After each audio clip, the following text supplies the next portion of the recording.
не обиждам никой. Тук ги видяхте без гол положение, 90 минути, без нито едно гол положение. Без нито едно гол положение. Лек имам за такива ментета, разни стъклени футболисти, лек има. Обаче да пазиш трима галфони, нямаш лек. Да пазиш тия тримата, единия навънка, другите двамата по линиите, то тук с това фактчето дигна за първи път наша полза в 91-та минута. Не знам, аз само ще ви кажа. По-срамен матч. Само когато ги бихме на Народна армия 2-1, тогава беше по-срамно. Тогава Видов се нагърби малко повече и за награда, бум, в съдийската комисия. Сега това мисля, че мина всички. Опита се да го бие. Не можа.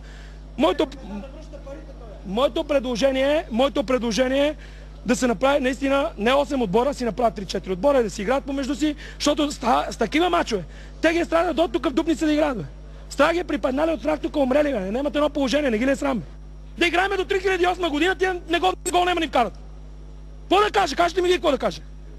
Слез надолу при съдията в да види четвъртия съдия, виде, делегата. Его тук, вижте го и го питайте, делегата е тук зад вас. Той виде в записа, се вижда, че той игра с ръка. Да дойде да му каже, вчера гледах на Стоши, гледахте Ювентус и Реджина отмениха гола. 49-та минута вкараха Ювентус. Ма ЦСКА са недостижимите, за ЦСКА други правила. Не може, така не може. Аз честно ви казвам, аз нямам лек за български футбол. Всеки ме пита, всеки ми говори. Днеска чета Меридиан матч, пак отново на първа страница. Христо Янев струва колкото нашия отбор. Целият с съблеканите. Да дойде да играят, да ни бият, нема с лошо, бе. Да дойде да играят футбол, да ни бият, нема лошо. Ще се съпротивляваме срещу тях, срещу тия бандити не може да се съпротивляваме. Аз също ви казвам. За мен на Катар бех, добре, че Стефан ми трябва да извада отбора. Добре, че аз съм никой. Ако аз бех президент днеска на Марък, вадах отбора, казвам ви. Ако зависиш от мене. Това е... Не знам сега каквото иска да ме накаже. Другото, той не ме изгони. Казал на четвъртия на полицая да се махне от пейката, че не знам какво си, че съм му пречил. Нема даже мъжество да дойде да ми каже картон. Аз нищо не исках от него. Една дума, нека да каже дали съм го обидил. Дойдох и му казах да погледне камерата, в която се вижда, защото аз го видях. Да дойде да погледне, има ли смелост?